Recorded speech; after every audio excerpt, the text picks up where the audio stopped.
Muistatko miten lennon tapas joko Ono? Se kiipesti katelles katosta lopulle. Se luki yes, joka suomeksi on kyllä. Sen haluan sanoa sulle ja aion sanoa sulle. Sit kun sä kysyt, sit kun sä kysyt, oh, sit kun sä kysyt, oh, sit kun sä kysyt.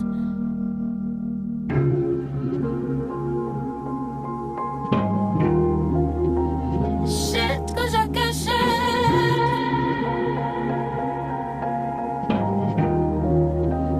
Aion sanoa heti oh.